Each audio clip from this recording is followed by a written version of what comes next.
Hey there, YouTube. Weeds. They're everywhere. In our lawns, in our gardens, and even in our driveways. And each year, billions of dollars are spent trying to get rid of them. When it comes to weeds, you have two options: love them or curse them. Today, we'll give you a reason to love them.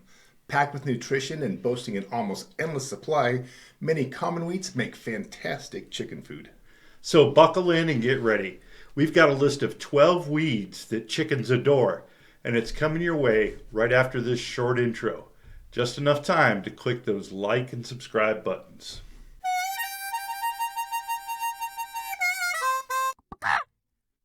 All right, weeds. Well, a weed is technically any plant growing where it's not wanted. Many of us have a particular nemesis in mind when we hear the term weed. Weeds are the ultimate survivors. They spread easily, they're hard to kill, and they'll grow where nothing else will, which makes it easy to hate and curse them. But it's also a good reason to love them. Many weeds are packed with nutrients and are high in protein and other dietary elements that chickens need. And since they grow anywhere, spread easily, and are almost impossible to kill, well, that makes for pretty good chicken food. Before we get to the list, a couple of disclaimers. Some weeds are invasive, particularly in certain areas or climates, and shouldn't be intentionally sown as they can quickly get out of hand and create problems. Also, weeds, like all things, are best in moderation. Some have high levels of nutrients or compounds that, while safe in normal doses, can lead to issues if consumed in large quantity. Moderation and variety are key when feeding weeds. Luckily, there's a large variety of weeds to choose from.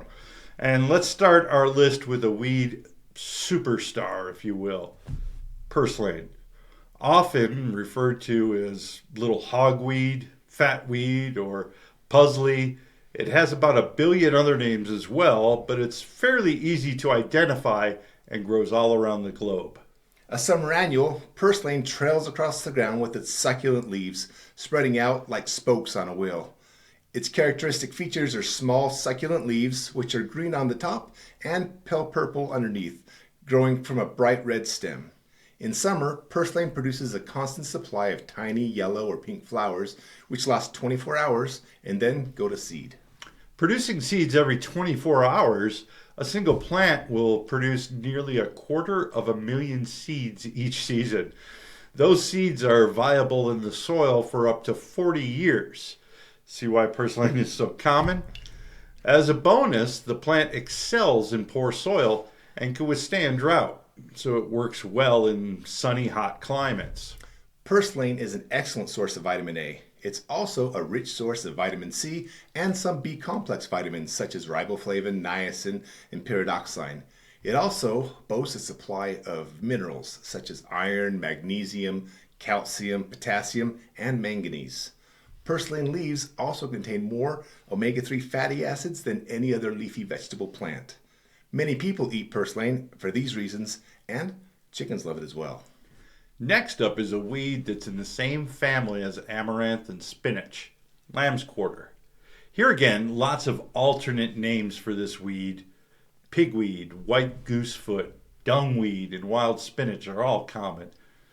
Another one of its common names, fat hen, comes from its supposed ability to fatten up chickens. That's awesome. At my place, we have our own name for it. We call it frickin' son of a crap. You get the idea. Like purslane, this weed is prolific and also edible. In fact, in many parts of the world, it's cultivated as a food crop for humans. Found all over the world, the plant grows in nearly any soil and is considered a pioneer species. It will prepare the soil for even better and more suitable plants. Lamb's quarter likes full sun, but will grow in part sun. It has alternate triangle to diamond shaped leaves that are coarsely toothed or shallowly lobed. Many people liken the shape to the webbed foot of a goose. The plants can get tall, up to 8 feet. The flowers and seeds are tiny, and in case you were wondering, the seeds stay viable for 30 to 40 years. Lamb's quarter is a nutrient accumulator. The plant boasts a deep taproot system able to mine important nutrients and bring them up to the plant from deep in the subsoil. High in fiber, protein, and vitamins A and C, lamb's quarter is also rich in manganese, calcium, copper, magnesium, potassium, and both omega-3 and omega-6 fatty acids. Those fatty acids help create deep orange yolks in the eggs of chickens eating them. Number 3 on our list is another well-known and widely distributed weed, plantain.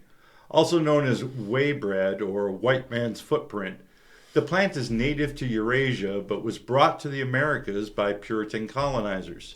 The common name, white man's footprint, was coined by Native American peoples who noticed that the plant thrived in the disturbed and damaged ecosystems surrounding European settlements. And thrive it does, especially on disturbed soils. One of the first plants to begin growing in spring, this perennial is another plant that can be eaten by humans, and it's also frequently utilized medicinally as an herbal treatment. Its thick, hairless, somewhat oval leaves grow from a long, fibrous taproot, flaring out in a basal rosette along the ground. 6 to 18-inch flower stalks are tipped with spikes of tiny greenish-white flowers.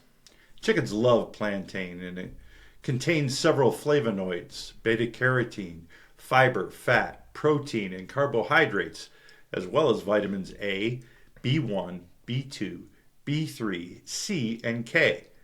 Add to that the fact the plant is also a good source of calcium, chromium, iron, magnesium, manganese, phosphorus, potassium, selenium, and zinc, and it's no wonder this weed makes the list as a chicken superfood. Next up, nettle. Most of us are familiar with nettles and have experienced their painful sting at some point in our lives. Yeah. It's another hardy perennial that grows around the world. Appearing early in the spring, it grows more or less anywhere, though it prefers a rich, moist soil with plenty of nutrients. Nettle's square, bristly stem grows from 2 to 7 feet tall and bears deeply serrated, pointed leaves that are downy underneath. Bristly hairs on the stem and leaves act like a hypodermic, injecting an irritant under the skin when touched. So wear long sleeves, long pants, and gloves when gathering or handling fresh nettles. That's right. It's a mistake you'll only make once. Technically, chickens can consume raw nettle without harm, but it's still recommended to harvest nettles and allow them to wilt before feeding them to the chickens. Air wilting or steaming them, or boiling in plenty of water for a few minutes, neutralizes their sting. Another weed that's popular with humans as well as chickens, stinging nettles are a source of chromium, cobalt, phosphorus, potassium, zinc, copper, and sulfur, along with vitamins A, C, D, K, and B complex. And several scientific studies indicate that due to their lutein and zeaxanthin content, feeding nettles to hens makes their egg yolks a richer yellow. Next up, dandelions. Well, I think everybody on the planet is very familiar with this one. It does have some other names like wild endive, monk's head, cankerwort, and lion's tooth. A hardy perennial, dandelion originated in Eurasia, but European settlers brought the dandelion to America during the mid-1600s, where they cultivated it in their gardens for food and medicine. Today, it grows wild in all parts of the Northern Hemisphere. Dandelion's long, deeply toothed green leaves grow up in a rosette from the plant's fleshy taproot, which in the spring sends up one or more naked flower stems, each terminating in a single yellow flower. The flower sets seed and becomes the famous puffball. In case you were wondering, seeds dispersed from a dandelion seed head puffball can be carried up to 5 miles from their place of origin. Dandelions are an excellent source of vitamins A, C, and K. They also contain vitamin E, folate, and small amounts of other B vitamins, as well as substantial amounts of several minerals, including iron, calcium, magnesium, and potassium. Several chicken keepers also attest to the fact that those wonderful yellow blooms also result in wonderful yellow dark yolks. With dandelions and all the weeds we're mentioning today, make sure that what you're feeding your chickens hasn't been sprayed or treated with herbicides or other chemical treatments. We've reached the halfway point, and to celebrate, let's look at a hardy annual native to Europe, but which is spread across the globe, chickweed. Also known as chickenwort, starwort, stitchwort, tongue grass, and adder's mouth. Chickweed tolerates low temperatures, often blooming year-round where temperatures don't drop below 15 degrees Fahrenheit. Chickweed is a mat-forming plant growing up to 12 inches tall with oval to heart-shaped, light-grained, half-inch to 1-inch leaves, hairy stems, and tiny star-shaped white flowers. It prefers shady, moist locations and rich neutral soil, and it's not called chickweed for nothing. Chickens love this weed, and it's good for them. That's right. Chickweed is particularly high in minerals, especially potassium. It's also high in vitamins A, B complex, C, and D. In fact, it contains 6 times the vitamin C, 12 times more calcium, and 83 times more iron than spinach. However, like spinach, it also contains oxalic acid, which can interfere with calcium absorption. So sometimes you'll actually see chickweed on the do not feed the chickens lists due to that fact. Well, chickweed does contain oxalic acid. The way it works is it prevents calcium absorption from plants which themselves contain the oxalic acid. So your hen won't be able to take advantage of the calcium in the chickweed. If your flock is eating nothing but chickweed, you're going to have a problem. But if they're getting a balanced diet and have calcium from other sources like oyster shell, you have nothing to worry about if chickweed is fed in moderation. From chickweed, we move to duckweed. Considered the smallest of plants, the many varieties of duckweed float on the water's surface, drawing nutrients from the water through its few tiny dangling roots. The plants reproduce via plant division. When conditions are right, the population can double in as little as 24 hours. Yeah, that's impressive. As you may already be guessing, duckweed is considered highly invasive in many warm areas due to its ability to reproduce so rapidly. But duckweed can easily be grown in managed systems, from a hand-dug pond to a barrel. Add some nutrients to the water, whether that's fish or simply adding some manure or compost tea. It needs dappled sun in areas of intense light and shelter from strong winds. An air stone or mechanical aeration often increases growth and plant division. High in nutrients, it also hits protein levels of 30 to 50%. You can also dry duckweed and store it for later use like hay. If duckweed doesn't work, you can also try azolla, which is very similar to duckweed, but will sometimes grow where duckweed won't. Sweet. Bonus weed. Yep. Number 8 on our list is henbit.